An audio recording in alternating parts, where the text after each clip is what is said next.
Welcome to Real Estate Investing Abundance, the show for busy, fulfilled professionals like you to learn how to develop financial independence built on solid, passive real estate investments. Now, here is your host, Dr. Alan Lomax. Hello, enlightened investors, and thank you for joining us today. I'm your host, Dr. Alan, and today we explore the investment journey via what our guest describes as stacking his way out of the corporate shackles. Tim Vest has, for more than 15 years, been investing in real estate. Tim has done it all, from partnering with developers to develop raw land, to purchasing and investing in single-family rentals, fix and flip, multifamily, and hotels. He is currently an owner and partner in multifamily apartment communities. Outside of his passion for real estate, Tim also enjoyed a 20-year career in technology and founded multiple startups. So, Tim, take us into the show by sharing an experience from your formative years. Hey, Alan, thanks for having me on, and I appreciate that intro. So, an experience from my formative years, I'd have to say that it was actually kind of a collection of experiences, actually, and mostly involved just kind of being around my dad and watching my dad kind of do things himself. He was always kind of a serial entrepreneur, owned a printing business, owned, a couple of other different businesses, and then was always kind of running something on the side to supplement the family income and, provide experiences for my brothers and I. And, it was just kind of seeing that and being around that kind of helped me, see that, entrepreneurship businesses were something I wanted to be part of and start myself.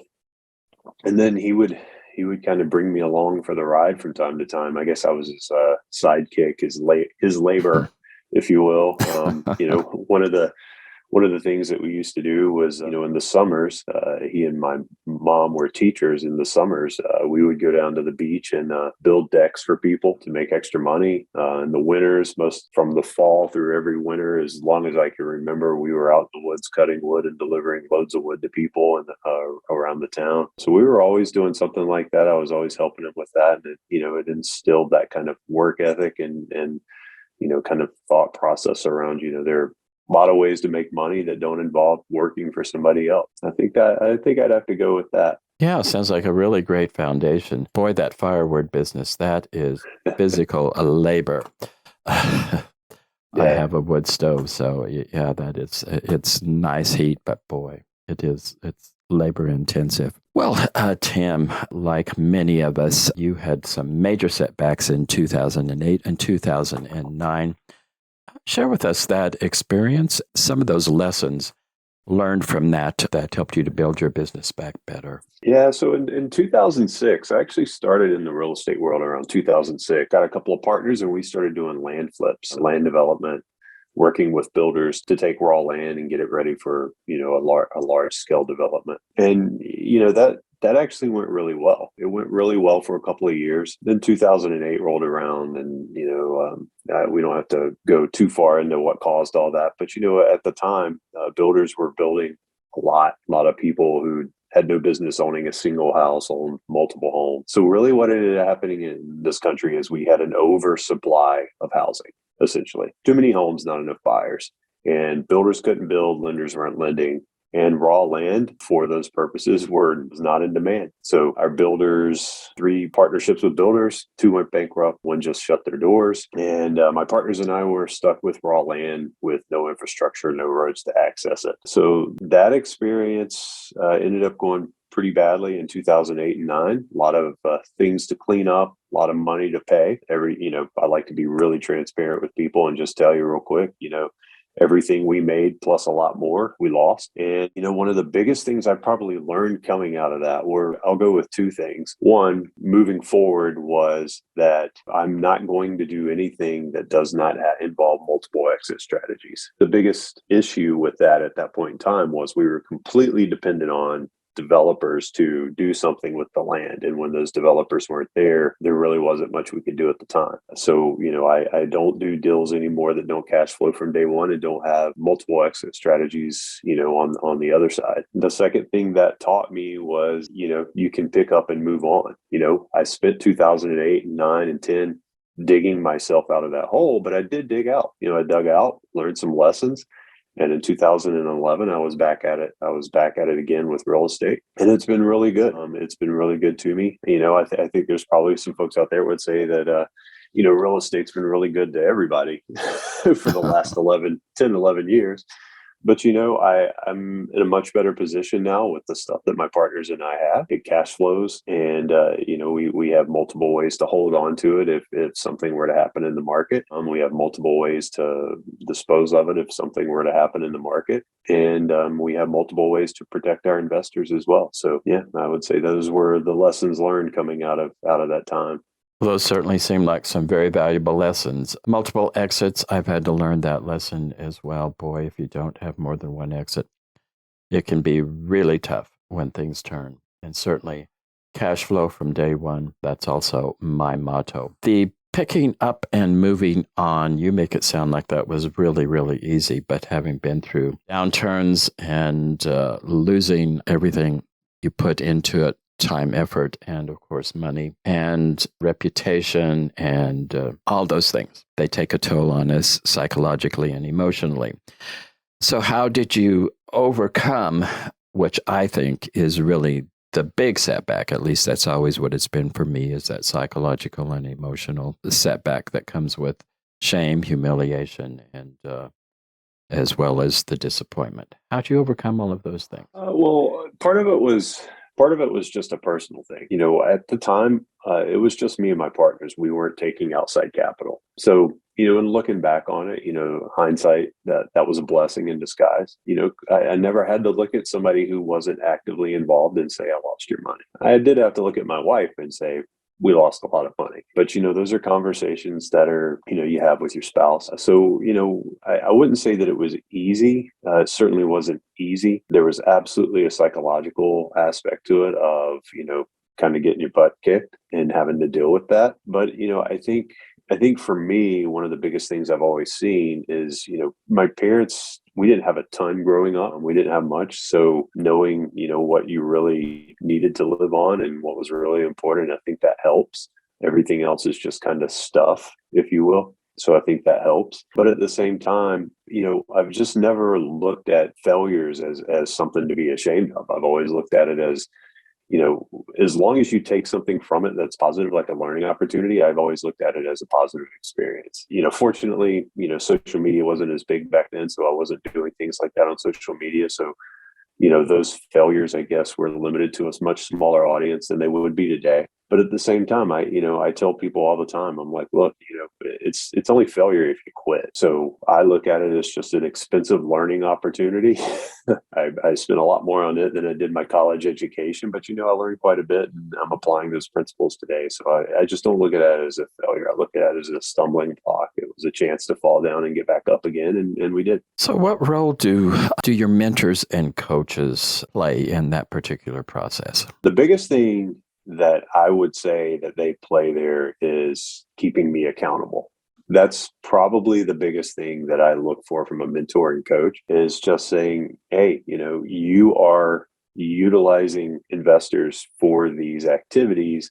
Make sure that you're doing everything you can to protect them. And, I try to keep that at the front of my mind, but it helps to have a mentor and a coach there to kind of say that as well. I also look to them for guidance. There's a number of different ways that I can look at deals and figure out how to manage deals, but there's a lot of things I don't know. Even 16 years later, there's a lot of things I don't know. And it's an opportunity for me to network with guys who, have more experience than I do or have different experiences than I do. Because quite frankly, I have a mentor right now, a man I consider a mentor that's been doing this, has not been doing this as long as I have, but he's been doing some different things. And I learn from him all the time. He helps me look at different ways to consider asset management. He does a great job working with property managers. And, I leverage his ideas all the time to say, hey, I got this going on with a property manager. How do I, how have you handled this in the past? So I leverage them for accountability and then just, knowledge, honestly. It's always nice to have knowledge and expertise from different experiences just to give us different perspectives and point of views. But like you said, there's always something new that we can learn from different people. Because it's one thing I really enjoy about doing the podcast is the variety of people that I get to talk to and learn from each and every guest. Some of them have been investing for only a short time, some for many, many years like yourself. But no matter what their experience level, they all have, something that's new to me in some way, shape, or form. Well, you talk about the aspect that it's not just one big home run that makes all the difference, but that it is multiple smaller wins that build up to make the really big difference. So talk to us about that process. Yeah, I always joke with my buddies and my partners. We use a lot of baseball analogies with each other, and I always joke with them that I'm playing. If listeners are familiar with the movie, I'm playing Moneyball instead of being the New York Yankees. I'm looking to get guys on base. I'm looking to get hits, and a lot of times what you see out there is guys talk about like the grand slam, if you will, that home run, that one deal that'll just change your life. And I'm not. Believe me, I'm not saying that it doesn't happen. It does. I have one. I have one right now in my portfolio that, someone might look at and consider a grand slam, and it produces really well and it is a life changer. But even that single one home run deal wasn't the one that allowed me to walk away from corporate America. It was a collection of deals over a period of time that when they are stacked, which is what I call my stack, when they are stacked on top of each other every year, those collectively produce a very good and strong income and apply and build towards my net worth. So, like I talk about, like get a base hit, get a double. Don't sit around waiting for the grand slam all the time. Those start to add up over time because, I think a lot of folks sometimes, and this is just my opinion, I think a lot of folks sometimes come into this thinking that it's a quick process, that buying real estate, you can just buy real estate and all of a sudden you've got all this freedom. And, maybe you can. That hasn't been my experience. Like I said, I've been doing this for 16 years. I've been doing multifamily for a while now. And it's taken a few years, but it has happened. You just have to consistently stay at it and, get a deal here, get a deal there, and they start to add up. And, like folks say all the time, it's not timing the market, it's time in the market. And then I would also say, as one of the old adages about real estate holds true is that it's a long game, so, if you get into this and you haven't done anything in a year or you haven't made tremendous progress in 2 years, then don't get discouraged. Just stick with it. It does start to add it up. It really does start to stack and build towards, your goals. You just got to have the right mindset. You can't expect it to happen overnight. Well, just to make this a little bit more concrete, take us back to 2010, 2011, when you were essentially starting over, and just kind of take us through that process of how you actually initiated that stacking process. Yeah. So in 2010, 2011, the first thing that happened is I walked into the room and told my wife, I think I'm ready to start doing real estate again. And that was the hardest part because she had seen the last 2 years and what I'd been doing to dig out of it. And she kind of looked at me and gave me are you sure? You sure you want to do that? Yeah, but I had no doubt in my mind. So that was the first step. The next process was to figure out where I wanted to go. At the time, knew I didn't want to do land development, kind of still had a sour taste in my mouth from that. I started doing like a lot of people at the time. There were a lot of homes that you could get really cheaply or in short sale or foreclosure or whatever. I just started doing fix and flips, started buying single family, built up a portfolio of that. And through that process, I would, as we would flip things, we would keep one out of every 3 or 4. Over some years, I built up a kind of a portfolio of single families. After a while, I started to kind of realize that wasn't going to scale very well for me. So a lot of people have the same story, but you realize that doesn't scale very well. So I started to look for other places to go in real estate, and led me over to multifamily. A lot of the things you do with single family portfolios bleed over into multifamily management, and deals as well. So went that way. And, over the course of the next few years, really started to build up a portfolio and made some really good connections. The biggest thing for me in that space was building out teams, and those teams included property managers and partners. And, over a couple of years, we started to really put some strong teams in place. And now where we are is we're looking to scale other operations within our team. Partners and property managers make a certain level possible, but now you got to start building out asset management teams as well, because, that's one of the pieces that take the most amount of time. And there's only a couple of partners. So you got to be able to duplicate yourself. So that's where we are today. Well, you said you did have one home run. What was that home run? And that wasn't, by the way, folks, I've been doing this a while, and that came earlier this year. So we had after 15 years, it took you 15 years to have one home run. Huh? I got the home run, stepped up to the plate and knocked one out of the park. So we got a property that came to us through one of our property manager partners in the Charleston, South Carolina area. And, we were able to get a really good deal in this super hot market. We were able to get a really good deal, walked into about 1.5 million in equity from day one. Wow. And then with some pretty light value add, we're actually able to add about another 1.8 in value to the property. So when it's all said and done, I think our purchase price was around 4, and within about 18 months, we're looking at 7.2. That's by all accounts a home run. We were able to keep a large percentage of that deal because we did walk into so much equity. And that's what I think a lot of people don't realize sometimes is, with these syndications, for the most part, on most of them, you're giving away the majority of the deal to the investors because they're skinny, right? There's a lot of them are skinny. In this particular case, because it was such a fat deal, we were able to keep a little bit more on the GP side. So that one, by all accounts, is a home run. Well, congratulations on that. And I like how you illustrate that. Yes, there can be home runs, but it's like with any proficiency, it takes proficiency to bring those home runs into play. Not every batter that goes out there is going to do that from day one. It takes skill development. Tell us about this mind shift. You've touched on it a little bit, that when you first began, you had this mindset that I can always go back to corporate America. And you have shifted that to there is no going back. How has that affected your game? Yeah, so I think the way that has really helped me is it's allowed me to just stay focused, really focused. Like, I think if you leave yourself an out, it's real easy to not give it 110%, that old analogy, right? The 110%. I think it's real easy not to give it everything, or to not look or push yourself to look for every possible way to make something work.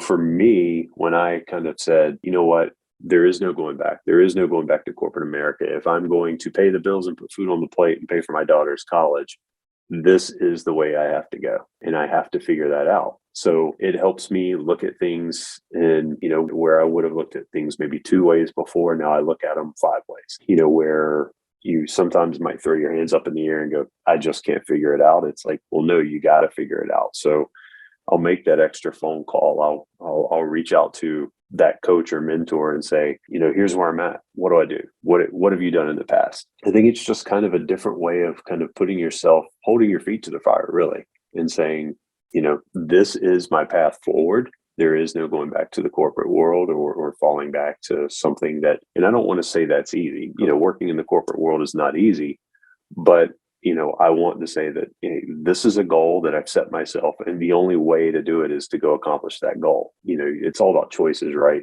And I'm making the conscious choice that is my only path forward. I don't know if I explained that well, but it's just kind of putting yourself in a corner a little bit and making yourself fight out of it, no matter what's in front of you. Yeah, good explanation. It makes perfect sense that as long as we have an out, we can, I guess, essentially take the easy road and slide back. But if we take that option out, we're much more determined to move ahead. Well, you have a big why, and that is your daughter. But you say that your biggest motivation is the fear of what if. So explain to us what you're talking about there. Yeah. So, my why, like you said, is my daughter, but probably my biggest fear is the fact, or is the thought of one day just looking back and saying, what if I had done this, or what if I had done that? What if I had not chosen to go back to corporate America and stuck it out?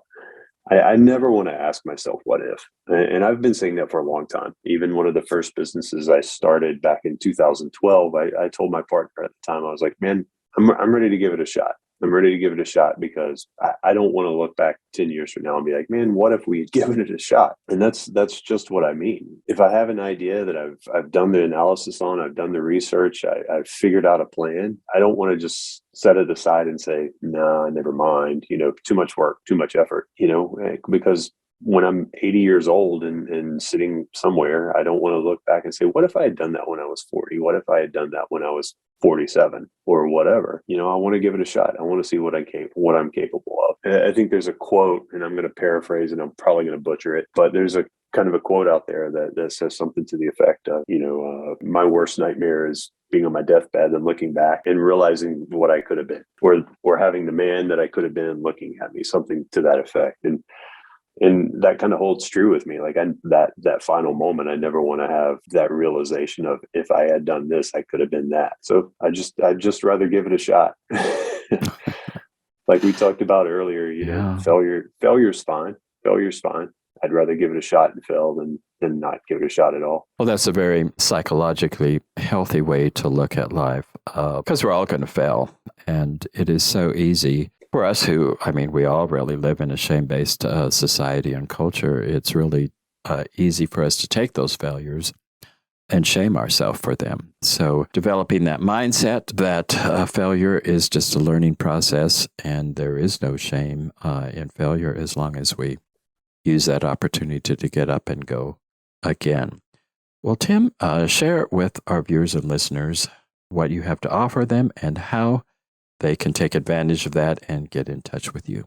Yeah, I appreciate that. So a couple of things. One, obviously my partners and I are doing active syndications. We have a number of different opportunities that we can offer. Folks are looking to get involved with real estate and invest. We do offer that. And then two, for people who are just starting out, that are where I was back in 2006, not sure how to make a path forward, not sure how to underwrite a deal. My partners and I also offer some mentoring and coaching ourselves. We tend to focus very much on some fundamentals like underwriting, the principles of underwriting, and how to structure syndications. That's kind of where we do well. So we do offer some coaching and mentoring on that. And, if you're interested in either of those, you can always find me at tvest@harvestpg.com. That's my email, tvest@harvestpg.com, or at my website, harvestpg.com.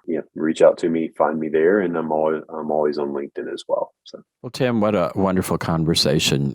You are a very modest man considering all of your accomplishments, and it's been a pleasure talking with you. Thank you for being with us today. I appreciate it. Thanks for having me on. And viewers and listeners, thank you so much for being with us today. Look forward to seeing you next time. Thank you for tuning in to Real Estate Investing Abundance, brought to you by Steve Talker Capital, a company working for passionate professionals like you to develop financial independence built on solid, passive real estate investments. As part of our efforts to make the world a better place, Steve Talker Capital contributes to activities and organizations committed to better understand the equine. These endeavors attempt to enhance the human treatment of horses worldwide. Steve Talker Capital, working for a world where all creatures, great and small, flourish abundantly. For resources to develop your financial independence, connect with us at stevetalker.com.